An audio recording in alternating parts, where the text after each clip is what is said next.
Aleluia, aplauda o Senhor uma vez mais. Deus abençoe, Deus prospere sua vida, sua casa.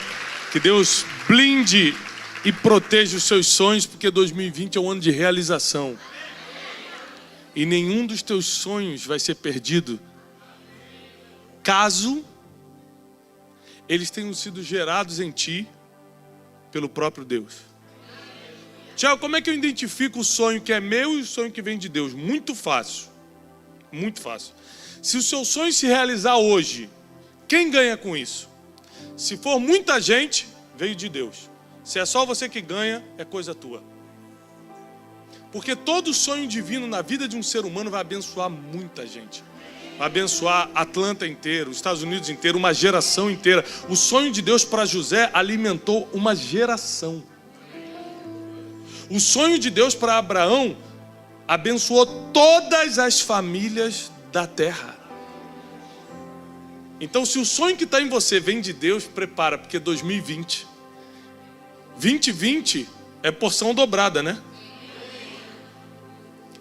Muita coisa que você estava esperando receber vai receber 2 esse ano. Às vezes você está esperando uma bênção, prepara para Deus enviar mais do que você está esperando. Seu coração tem que estar aberto para isso. E Deus colocou no meu coração uma palavra que vai liberar esse ano de boas notícias, esse ano de coisas extraordinárias, de milagres que o homem não pode fazer por você. Por isso, fecha teus olhos mais uma vez, eu preciso orar mais uma vez.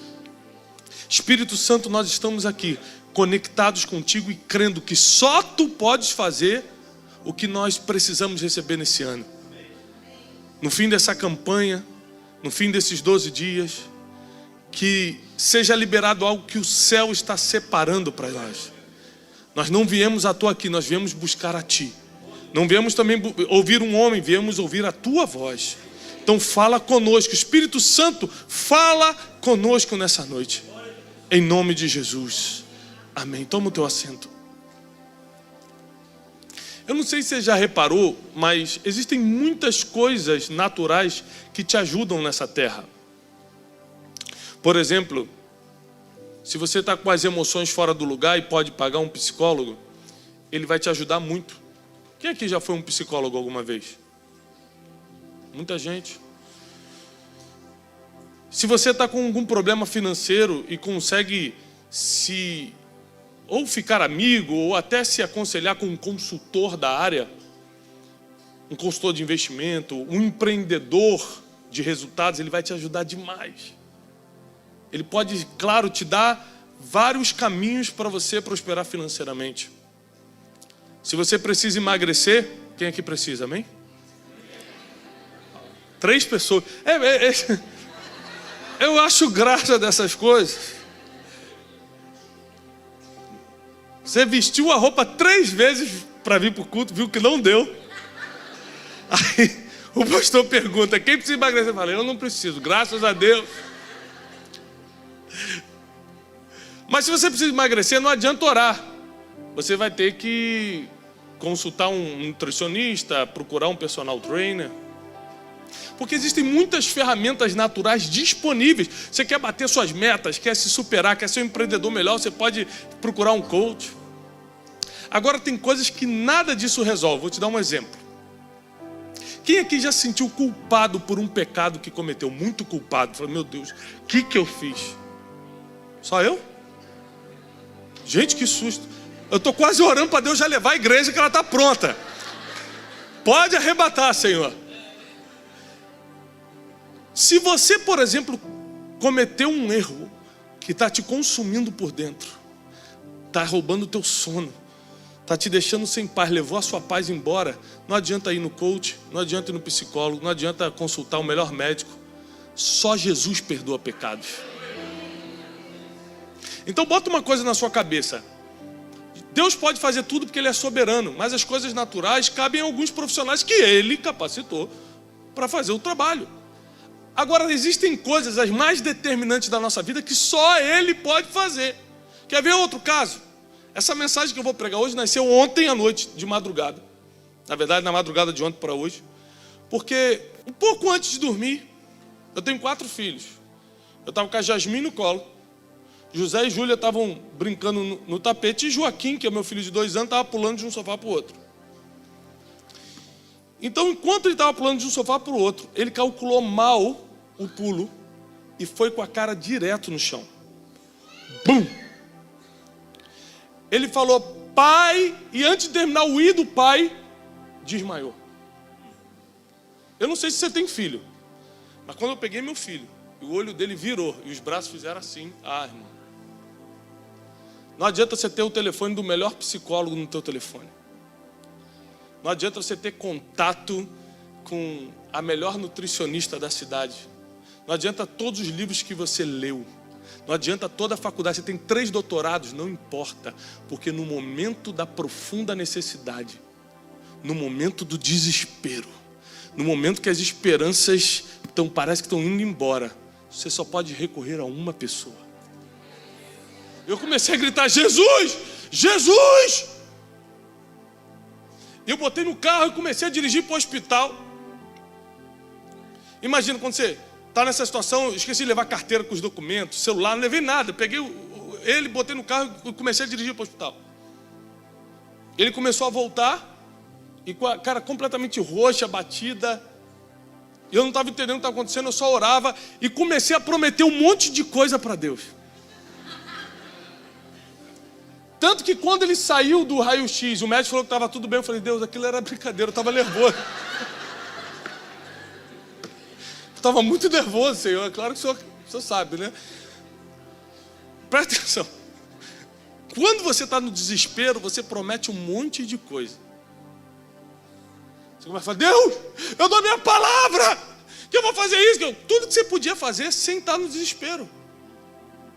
Coisas que você já pode fazer sem estar com um filho quase morrendo, ou com algum problema sério, ou para ser deportado, ou com dinheiro faltando para pagar a conta de amanhã.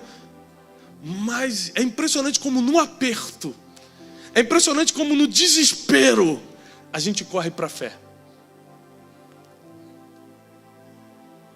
Então saiba que existem coisas, as mais importantes da sua vida, que só Jesus pode resolver. Do perdão de pecados, a salvação da alma, ao milagre nos dias de escuridão e desespero, só Jesus tem a solução para isso. E é por isso que nós temos que pregar Jesus, apesar de acreditarmos em várias coisas que nos ajudam. Como já foram citados, a psicologia, o nutricionista, o consultor financeiro, a gente acredita em tudo isso porque ajuda nas áreas, só não resolve a nossa vida, nosso sentido existencial. Só não nos dá salvação eterna. Só não perdoa meu pecado. Só não me serve para nada se meu filho está desmaiado no colo. Então eu não sei qual é o nível que você precisa de Jesus esse ano.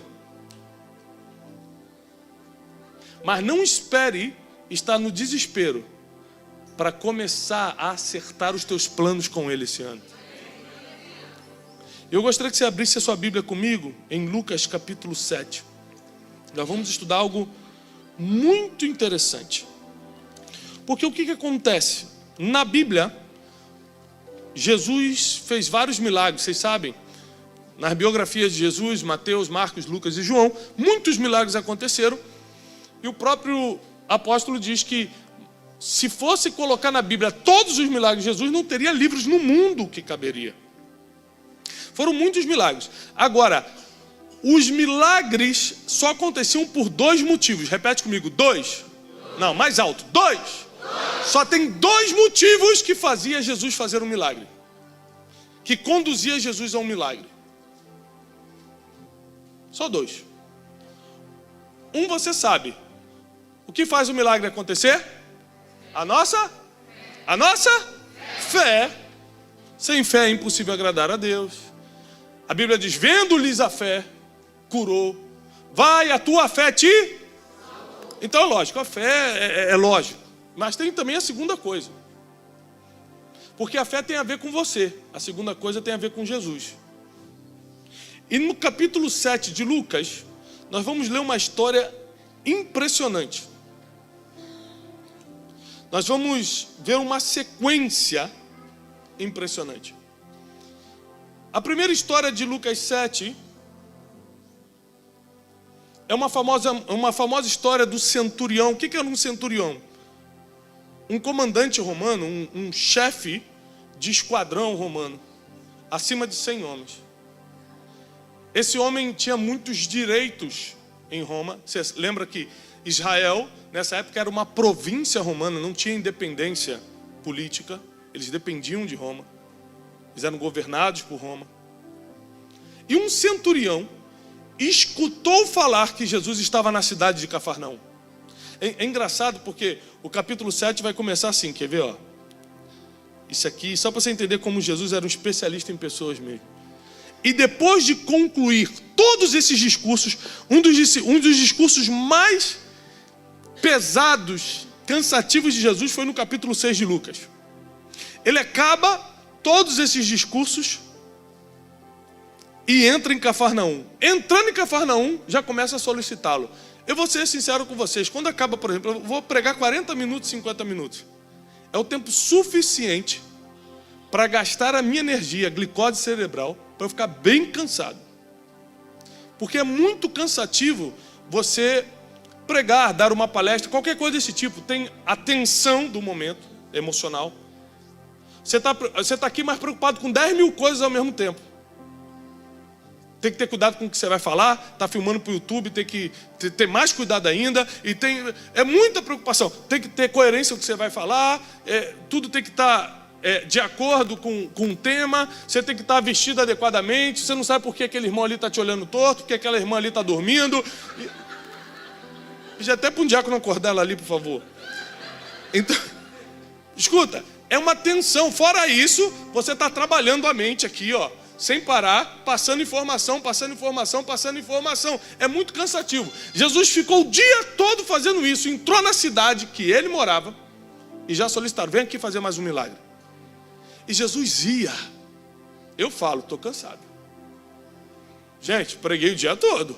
Eu sou um ser humano. E Jesus não era também? Era. Mas ele ia. Porque mais importante do que o cansaço dele era a necessidade das pessoas. Se a dor das pessoas não te incomoda, você está mais ferido e mais doente do que elas. Tem alguma coisa errada com você. E Jesus, incomodado com a dor das pessoas, vai atender para ver o que era. Olha o que acontece. Um certo centurião, mandou um grupo de judeus pedir um favor para Jesus. Eu acho um absurdo. Você está aqui pertinho de mim, vai mandar recadinho para mim? Tiago, você pode, por favor, a pessoa está ali fora, você assina esse livro? Está doente, não pode vir? Está na cadeira de roda? Não, é que ela está com vergonha. Mas foi mais ou menos isso. O centurião mandou um monte de gente para falar com Jesus o seguinte: o meu servo, a quem eu amo, está enfermo, moribundo, ou seja, vai morrer. Aí os judeus falaram assim: Jesus, é digno que você o cure, porque ele doou dinheiro para a nossa sinagoga e ele ama Israel. Imagina eu, Jesus, sabendo de tudo, sabendo o que faz uma pessoa digna e o que não faz uma pessoa digna, escutar a pessoa falando que ele é digno porque deu dinheiro para a sinagoga. Jesus não bateu boca de teologia. Deixa eu te explicar teologicamente o que faz digno diante de mim. Jesus não fez isso, porque por misericórdia às pessoas, por se colocar no lugar da dor das pessoas, ele não discutiu o que as pessoas desentendiam. Ele não perdia tempo tentando provar o que as pessoas não iam entender. Sabe o que ele fala para a pessoa? Tá bom, vou lá. É muita humildade. Está cansado. A pessoa que está precisando não vem pedir, manda recado. Eu estou falando por mim. Eu já teria ido embora há muito tempo, tá, gente? Sendo bem sincero. Estou cansado, o cara não quer vir falar comigo. Jesus falou, tá bom, eu vou até lá. No meio do caminho, o centurião manda outro grupo. Presta atenção, esse centurião nunca falou com Jesus. É que a gente lê rápido, a gente acha que o centurião falou com Jesus. Ele nunca falou com Jesus. Nas 2 vezes ele mandou recado. Quando Jesus já estava indo a caminho da casa dele, ele manda um outro grupo de pessoas falar, não! Jesus, sim ou não? Não! ele diz o seguinte, que ele não quer vir falar contigo, porque ele não é digno nem de falar contigo e nem que você entre na casa dele. Que tipo de homem é esse? Que erro, que pecado? O que ele poderia estar fazendo a ponto de ter tamanha vergonha diante da presença de Jesus? Quem já se sentiu envergonhado diante da presença de Jesus aqui? Você não quer nem vir para a igreja. Meu Deus do céu, dia de ceia, nem brinca de ir na igreja hoje. Fazer uma semana de pedido de perdão aqui, para poder voltar para a igreja. E aquele homem estava mais ou menos assim, não queria nem ver Jesus. E aí aquele segundo grupo de garotos de recado vem dizer o seguinte: Jesus, ele falou que você não precisa ir, porque ele é homem sujeito também a autoridades, ele entende de autoridade. E ele disse o seguinte, que se ele mandar alguém fazer uma coisa, a pessoa faz. Se ele mandar desfazer, a pessoa desfaz. Então contigo é a mesma coisa. Se você der só uma ordem, vai acontecer. Jesus falou assim, nossa, a Bíblia diz assim, olhando para a multidão, tinha uma multidão, sempre tem uns fofoqueiros atrás, o que vai acontecer? Será que ele vai na casa desse pecador? A Bíblia diz que ele, olhando para a multidão, falou, nem mesmo em Israel, porque ele era romano, nem mesmo em Israel eu vi tamanha fé. O cara nem encontrou Jesus face a face e provou a fé dele por um grupo de garoto de recado. Fala para ele que o servo já vai estar curado. E chegando na casa, o servo estava curado. Um homem que não era de Israel, um homem que devia estar levando uma vida de pecado, um homem que era um opressor de Israel, fez Jesus pela primeira vez curar à distância. Até aí, Jesus só curava impondo as mãos. Você nunca sabe quem Deus vai usar para mostrar o próximo nível. Não vem com essa, não, porque se não for irmãozinho ali, não vem com isso não.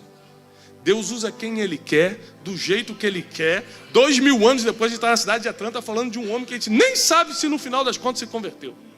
Mas nos ensinou que Jesus é poderoso para curar à distância. Hoje, quantas orações eu já fiz aqui, pelo vídeo do WhatsApp, com gente que estava no Japão. Você já me ligou um pastor de Nagoya, no Japão, falou, pastor, ora por mim, no vídeo.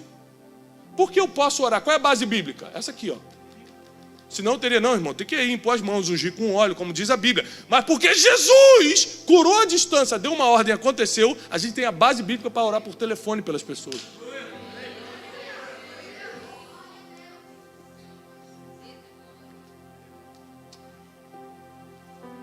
E aí, acaba esse milagre. Versículo 12, agora eu vou descansar. Não. Foi Jesus para a cidade de Naim. Logo depois, ele acabou de curar o servo do centurião. No versículo 12, ele vai para a cidade de Naim. Acompanhe comigo a partir do versículo 12.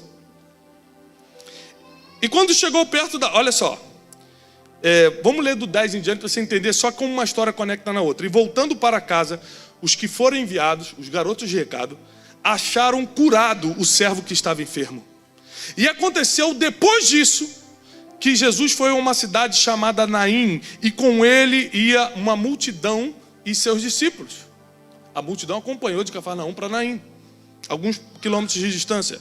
E quando Jesus chegou na porta da cidade, eis que levava um defunto, filho de uma mãe, filho único de sua mãe, que era viúva. E com ela ia uma grande multidão. Repare que onde tem Jesus tem multidão. Esse negócio você fala assim, eu prego só para 5, mas porque eu sou humilde. Não, é porque ninguém quer te escutar. Porque na Bíblia, as multidões querem solução. Se você tem Jesus que é a solução, todo mundo quer te escutar. Ou você está pregando errado porque não aprendeu a comunicar Jesus, ou você não está pregando Jesus. É um dos dois. Então vamos lá. E quando chegou à porta da cidade, viu ali a viúva chorando, e com ela ia uma grande multidão. Versículo 13. Vendo a Jesus, moveu-se de íntima compaixão por ela e disse-lhe, não chores. Tocou no esquife, no caixão. Ele não tocou no morto, ele tocou no caixão, porque judeu não tocava em morto naquela época. tocou no caixão e o menino ressuscitou. Deixa eu te perguntar uma coisa. Onde é que está a fé dessa mulher? Não pediu ninguém para curar ninguém.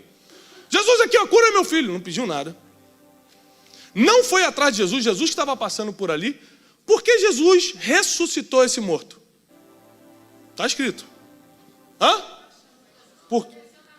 Porque Jesus se moveu de íntima compaixão. Só tem duas coisas que movem Jesus para o milagre: a tua fé ou a compaixão dele. Duas coisas. A fé depende de você, a compaixão depende de Jesus. Presta atenção, se a compaixão depende de Jesus, ninguém consegue interferir na compaixão de Cristo por nós, mas as pessoas conseguem roubar nossa fé em Jesus. Então o assunto de hoje não é a compaixão de Jesus, porque acontece do jeito dele e da forma dele. O assunto de hoje vai ser a maior arma que a gente vai usar em 2020 para destravar esse ano, é a nossa fé. Porque as pessoas, por mais ódio que tenham da gente, por mais inveja que tenham de vocês, nunca vão conseguir interferir na compaixão de Cristo por você. Jesus, ó, não tem compaixão dele não, hein? Não tem oração contrária que diminua a compaixão de Jesus por você. Agora, existem muitas coisas que as pessoas fazem que roubam a nossa fé. Quantas pessoas perderam a fé por causa de uma fofoca? Quantas pessoas perderam a fé porque o documento não saiu? Porque o dinheiro não entrou no dia que estava precisando? Quantas pessoas perderam a fé porque o meu filho ontem ainda voltou? E se ele tivesse ido embora? Para onde é minha fé? Então a fé é roubável, a compaixão não. Quem está pegando isso aqui? Então o que você precisa guardar é a tua fé. O que você precisa proteger é a sua fé.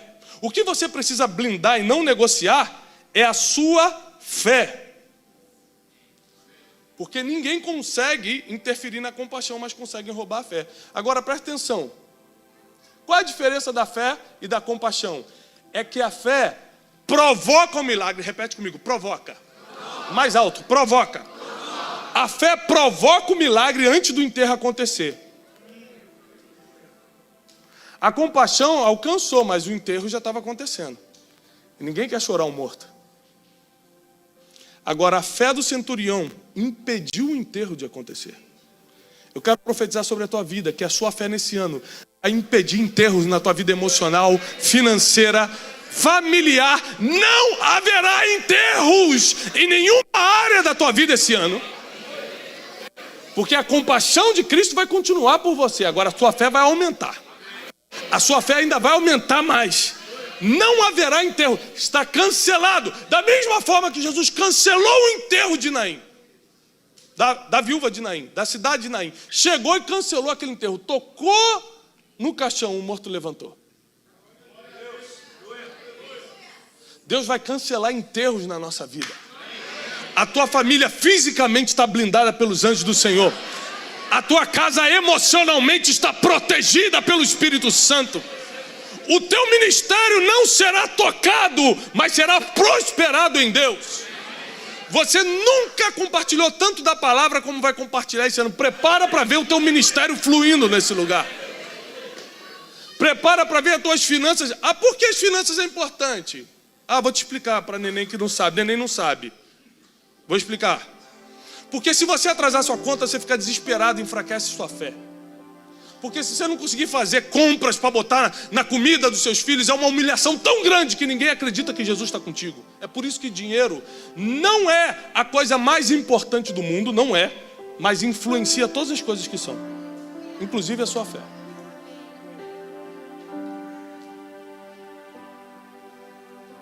Então é claro que Deus vai fazer um milagre na tua vida financeira esse ano. Porque está diretamente ligado a como as pessoas veem Deus em você. Quantos anos você está na América? 10 anos. O que você tem? Não tenho nada, mas é para honra e glória do Senhor. Calma aí não, irmão. Dá glória não, que é piada. A irmã se entregou. O que eu quero dizer com isso? Não, mas amém mesmo, né? Mas o que eu quero dizer com isso? Quem é que vai acreditar que Deus está contigo se na terra da prosperidade você não prosperou? Se José prosperou na terra da aflição, como é que você não está prosperando na terra da prosperidade? Tem algo de errado. Sim ou não? Tem algo de errado. Então, não tem a ver só com você. Deus vai me prosperar para que eu tenha dinheiro. Não, Deus vai te prosperar para que as pessoas acreditem no Deus que você serve. As pessoas sabem de onde você saiu. E vão ver para onde você está indo. Falar, Deus é com ele, Deus é com ela. Vão ver que teu casamento já podia ter acabado, mas está de pé até hoje. Deus é com ele, Deus é com ela. Vão ver a vida que você levava antes de pecado e agora vai ver você anunciando a palavra de Deus. Vão falar, Deus é com eles. Você precisa saber que Deus, Ele move isso ao nosso favor para que o nome dEle seja glorificado, não para que a gente se dê bem. Não tem a ver com a gente, tem a ver que o nome dEle é mais glorificado ainda. Então, se a fé é o que nós devemos guardar, guardar não é encarcerar. A gente guarda a fé no sentido de proteger, mas a gente não encarcera a fé nas quatro paredes de um templo. A nossa fé vai com a gente por onde a gente anda. Eu estava no aeroporto hoje, a minha fé estava comigo. O policial começou a separar assim, umas pessoas e estava levando para um lugar. Eu falei assim, ele não vai me parar em nome de Jesus, porque eu não posso perder esse voo. E não me parou. Porque a minha fé não está aqui dentro da igreja, a minha fé está comigo, onde eu vou. Ela está guardada em mim, não está encarcerada no templo. É por isso que alguns milagres aconteceram no templo, mas muitos milagres aconteceram fora. A fé não estava num lugar, a fé está na pessoa. E para onde você vai, a fé vai junto. Como é que eu sei? Tiago, como é que eu sei que eu tenho fé? Como é que se manifesta a fé? Anota aí para quem vai anotar. Primeira forma de você manifestar, mostrar a sua fé é através das coisas que você declara. As coisas que você fala, as coisas que você confessa. Eu sempre ensino isso para os meus filhos. Às vezes, Júlia, minha mais velha, chega em casa, ai pai, vai dar tudo errado. Eu falei assim, cuidado. Porque as palavras têm poder. Para minha esposa, que já é mais madura, ela fala assim, ai, que barulho, eu acho que esse pneu vai furar. Eu falei, seja conforme as suas palavras. Já dá um medo nela. Ela fala, para, Tiago, em nome de Jesus. Por que eu falo isso? Para as pessoas medirem o que estão falando. Porque a gente mostra a fé que tem pelo que a gente declara. Tem gente que está sempre falando coisa negativa. Vai dar errado mesmo. É difícil. Aqui é complicado. Essa é a fé que ela tem. A fé que as coisas vão ter que dar errado. É por isso que muita gente fala assim, eu sofro, mas porque Cristo também sofreu. Vai ler a Bíblia. Estou carregando a minha cruz. Cristo sofreu na cruz, né? Você está falando das 6 horas da cruz, né? Nós precisamos entender que nós temos que alinhar nossas palavras com aquilo que a gente acredita. Quantas vezes já foram me levar no aeroporto? Ontem a gente teve uma reunião com o nosso escritório de São Paulo online. E eles começaram a passar as viagens desse ano. Até agora, nós estamos em janeiro, nós temos 202 viagens marcadas para esse ano. Eu falei assim, gente, o que vocês acham, já que sou eu que viajo, de não marcar mais nada esse ano? Todo mundo, porque eu acho que dá mais 5. Eu falei, não dá, não. Só tem eu. Se eu partir dessa para melhor, segura aí. Quantas vezes nessas viagens, a pessoa vai me levando urgente para o aeroporto, perdeu a hora do hotel, furou o pneu no caminho, é muita coisa que acontece. Eu nunca declaro, vou perder o voo. Eu sempre falo, vamos chegar. Pastor, eu acho que já era, está decolando. Eu falei assim, Satanás, arreda-te de mim. Nós precisamos aprender a usar nossa fé com aquilo que a gente declara. Até porque, presta atenção, você declara aquilo que ouve, e a fé vem pelo... Se você só ouve a palavra de Deus, você declara a palavra de Deus.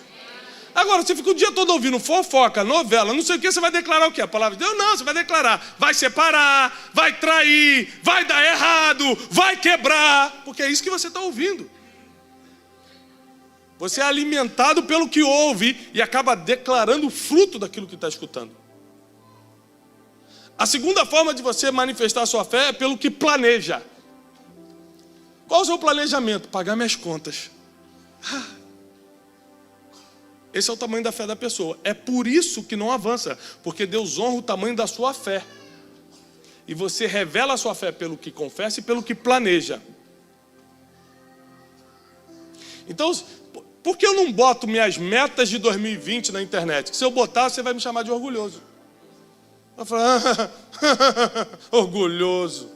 Por isso que eu não boto. Porque são muito maiores do que eu possa imaginar, conseguir. Mas eu creio que pela fé do planejamento, Deus vai me honrar. Eu vou trabalhar. Eu vou fazer a minha parte. E se for a vontade de Deus, vai acontecer. E sabe o que eu sempre falo para a minha equipe? Quando eles veem os nossos planejamentos, eu falo, Tiago, eu falo assim, se der metade errado, se só metade acontecer, a gente já está 10 vezes mais longe do que hoje. Então, pelo menos matemática você tem que entender. O planejamento é tão grande, porque se der errado, metade não acontecer, eu já estou mais longe do que estou hoje. E você manifesta a sua fé pelo que planeja. Então, cuidado com o que você bota no papel. Porque Deus leva muito a sério aquilo que você apresenta a Ele. A terceira forma que você manifesta a sua fé é pelo risco que você assume. Com certeza, pastor Antônio, pastor Saulo sabem disso. Todo mundo acha que pode... eu posso abrir uma igreja.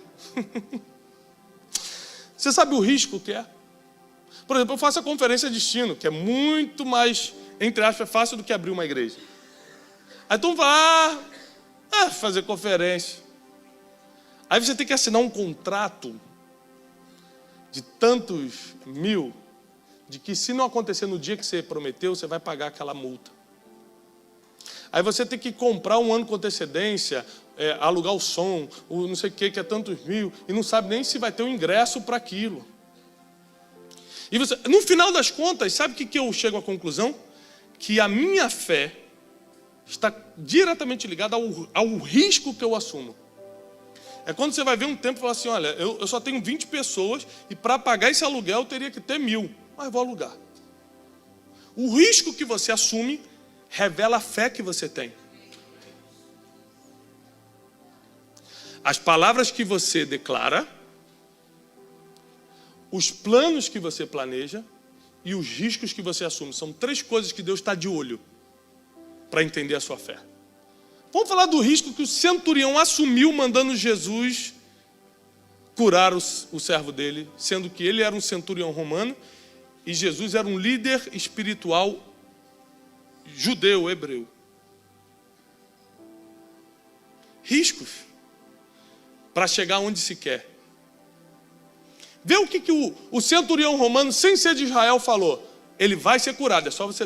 Em nenhum momento ele falou, eu acho que se você der uma palavra, vamos tentar, ele pode ser curado. Não, ele vai, se você falar, ele vai ser curado. Ou seja, vem um centurião romano, que nunca participou, nunca foi instruído aos pés de Gamaliel, que não teve a educação bíblica que a gente teve, e ensina a gente como ter fé. Cuidado com o que você declara, cuidado com o que você planeja e cuidado com os riscos que você assume, porque é isso que mostra a sua fé. Na hora que o resultado chega, todo mundo fica com raiva de você, porque eles têm 2 raivas.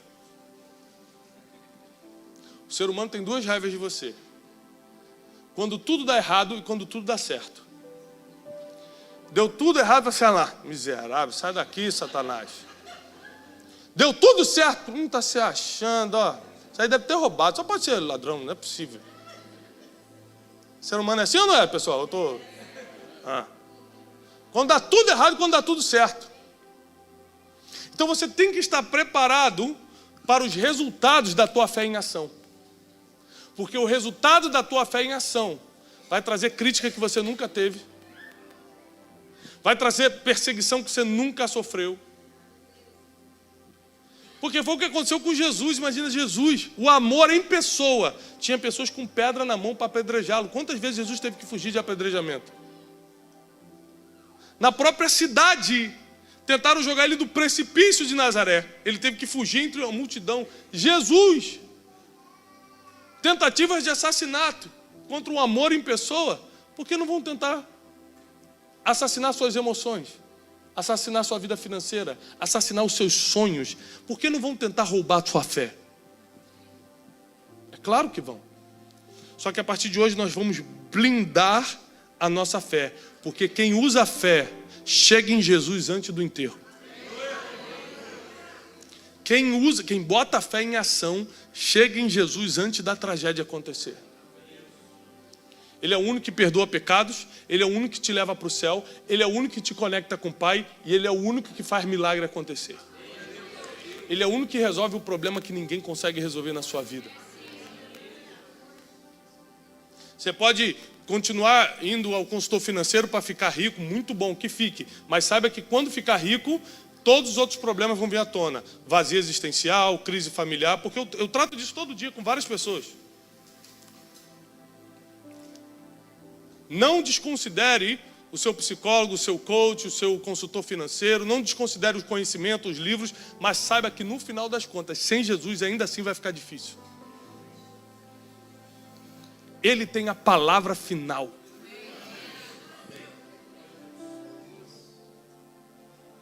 E você pode se perguntar, de tantas viúvas em Israel, por que a viúva de Naim?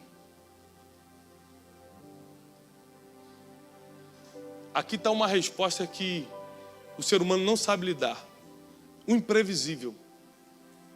Por onde Jesus ia estar passando? Ninguém sabe. Jesus não soltava agenda no Instagram dele na segunda-feira. Pessoal, segura aí, ó. Cafarnaum segunda, Galileia na terça, quem quiser, Nazaré na quarta, vai ser na sinagoga às 7 horas. Não tinha agenda, não soltava agenda.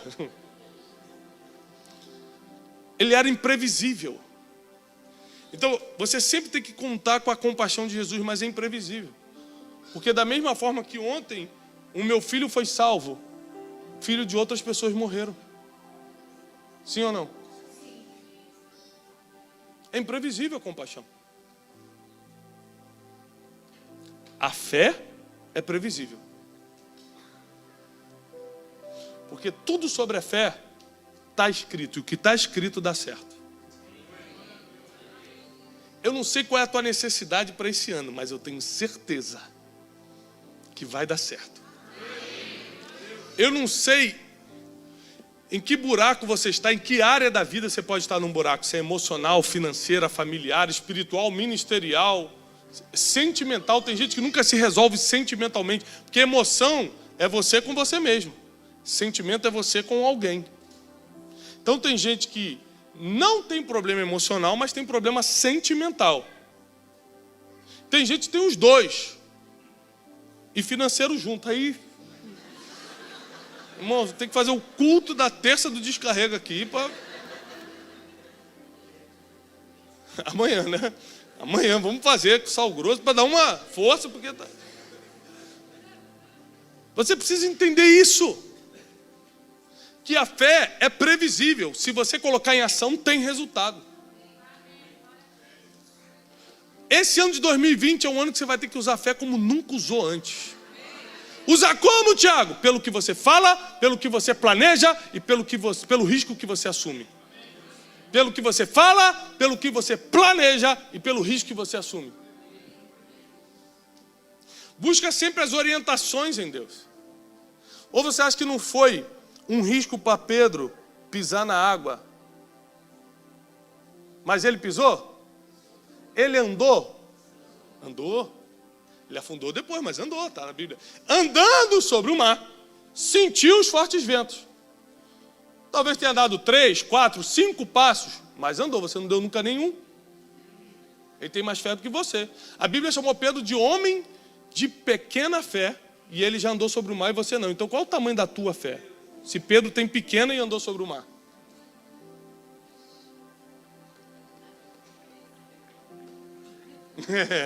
Eu não sei se eu prego, se eu oro agora, se eu expulso o demônio. Então preste atenção nisso. Pedro assumiu o risco da vergonha. A vergonha de afundar na frente de todo mundo. Só para poder estar mais perto de Jesus. Eu não sei qual o risco que você tem que assumir. Mas o risco que você assume revela o tamanho da sua fé. Os planos que você planeja. Tem gente que botou o planinho pequenininho ali. Que, né? É isso que vai acontecer. Por que não esticar esses planos se a fé não tem limite? Se o Deus que vai ter que estalar o dedo para fazer as coisas acontecer pequenininho na sua vida é o mesmo, com a mesma estalada que faz grandes coisas acontecerem.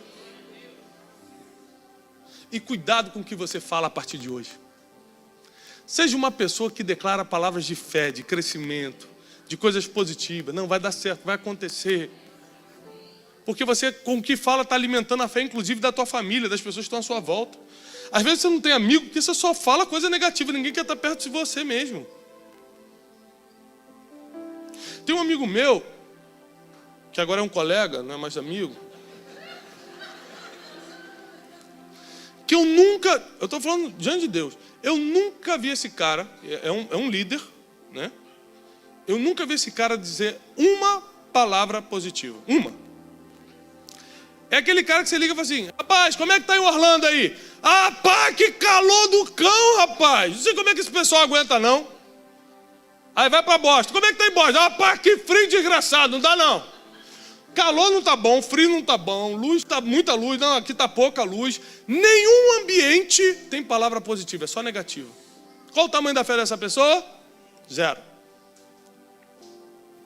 Eu vim aqui para te incentivar nesse último dia da campanha, encerrando profeticamente o mês de dezembro, né? Dizendo para você o seguinte: cuidado com o que você fala, com o que planeja e com o risco que você assume, que você vai revelar o tamanho da sua fé e Deus vai honrar a tua fé. Muitos enterros serão impedidos, serão cancelados por causa da tua fé. Sabe qual é a maior realização do ser humano? Não é você se dar bem, não. Isso é bom, mas não é a realização. A maior realização do ser humano, isso inclusive é estudo da faculdade de psicologia, Yale e tantas outras faculdades grandes dos Estados Unidos, de que a maior realização do ser humano é ver outras pessoas se dando bem por causa de você. Quando você vê uma família se alimentando, por causa de você. Quando você vê alguém vindo para a igreja, por causa de você. Quando você vê um casamento restaurado, por causa de você. Porque as suas palavras de fé chegaram por causa da sua fé. Pessoas estão vivendo o melhor de Deus hoje. Fica de pé, eu preciso orar por você. Por causa de você. O sentido da vida está nisso. É claro que Deus vai dar para você também, mas se por causa de você outras pessoas viverem melhor do que antes, prepara, você nunca vai sentir o vazio que as pessoas lá fora sentem. Porque as pessoas vêm para a igreja, muitas continuam vazias por dentro, porque aqui é só um lugar de reunião. O que muda é quando a gente entendeu sobre Jesus e tem tanto sentido pra gente que a gente agora quer levar Jesus para as outras pessoas. Aí quando a gente vê outras pessoas sendo alcançadas por Jesus por causa da gente, por causa da nossa fé, o sentido de vida nos retoma e nada mais esfria isso. Essa é uma noite em que Jesus vai continuar olhando para você com compaixão, mas a nossa fé vai cancelar enterros. A nossa fé vai mover montanhas, como diz a palavra. Esses dias, meu filho José, antes de ontem, meu filho José tem 7 anos, chegou para mim: pai, super-herói existe? A resposta automática que vem na minha cabeça é: claro que não, né, filho? Mas antes de matar essa informação na mente dele, eu falei o seguinte: filho, senta aqui pro papai. E comecei a ler a história de Elias. Josué parando o sol, Elias mandando fogo descer do céu, Jesus andando sobre as águas. Eu falei: filho, e aí, existe? Ele: existe, né, pai? Eu falei: existe. Super-herói existe. Para quem tem fé na pessoa certa, nada é impossível. O que é um super-herói? Quem faz aquilo que o homem não consegue fazer. Se Deus se manifestar em você, superpoderes começam a fazer parte do seu dia a dia. E eu li para ele aquele capítulo, aquele versículo que diz: se o homem tiver uma fé do tamanho como um grão de mostarda, ele vai dar ordem a um monte e ele vai sair daqui para lá. Aí ele falou assim: pai, mas isso é com o olho ou é com a mão assim? Eu falei: isso eu já não sei, filho. Eu não sei exatamente onde vai estar o superpoder. Mas nós precisamos entender que superpoderes estão disponíveis para aqueles que creem. E Deus trouxe aqui nessa noite, porque você vai sair daqui com a tua fé alimentada para coisas sobrenaturais esse ano. Ano de 2020, um ano de porção dobrada, de transformações tremendas na tua vida. Transformar o que estava morto em vida. Transformar o que estava miserável em abundância. Transformar o impossível em possível. E se você entrou aqui nessa noite, preste atenção nisso. Porque eu só faço o apelo quando Deus me dirige. Deus está me dirigindo nessa noite. A fazer um apelo a pessoas que já estavam com a sua fé a ponto de morrer. A fé. Inclusive a fé em Deus. Não é só a fé de vir à igreja, não. Fé em Deus. Você estava assim, estou passando por tanta coisa que já estava desacreditando em tudo. Mas enquanto a palavra estava sendo ministrada, algo começou a queimar em você de novo. Você começou a sentir algo diferente em você.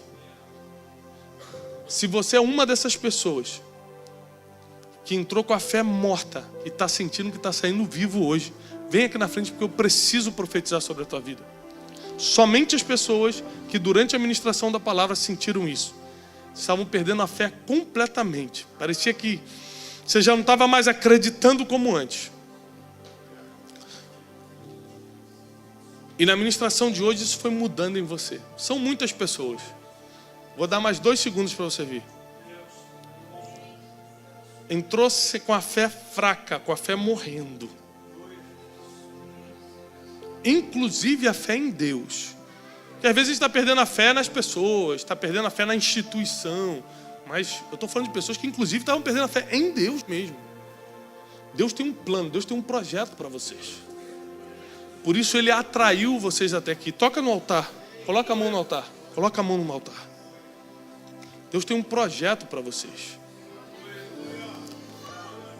Deus tirou cada um de vocês da casa, do trabalho, de onde vocês estavam para vir até aqui. Porque existe todo um planejamento divino para o ano de 2020, para a vida de vocês. Assim diz o Senhor, não haverá enterros, nem na vida emocional, nem no casamento.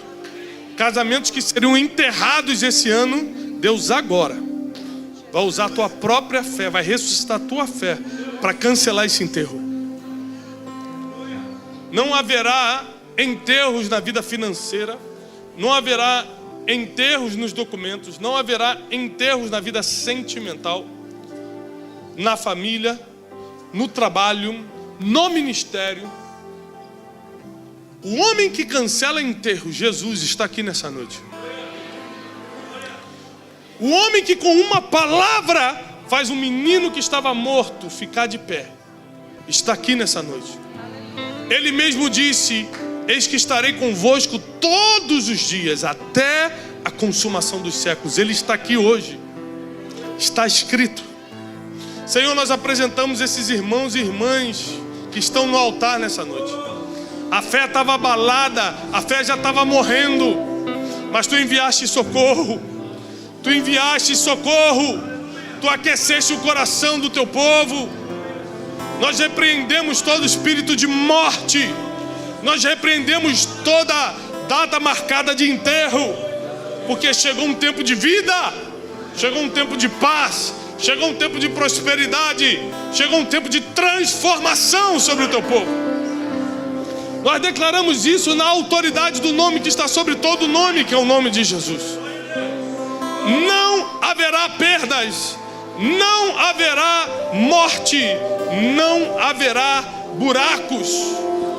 A restauração está a caminho, a cura está a caminho. Declaramos isso em nome de Jesus. Declaramos isso em nome de Jesus. Declaramos isso em nome de Jesus. Em nome de Jesus, em nome de Jesus. A igreja aplauda ao Senhor, receba a bênção de Deus. Volte para o seu lugar sabendo que Deus é com vocês. Em nome de Jesus.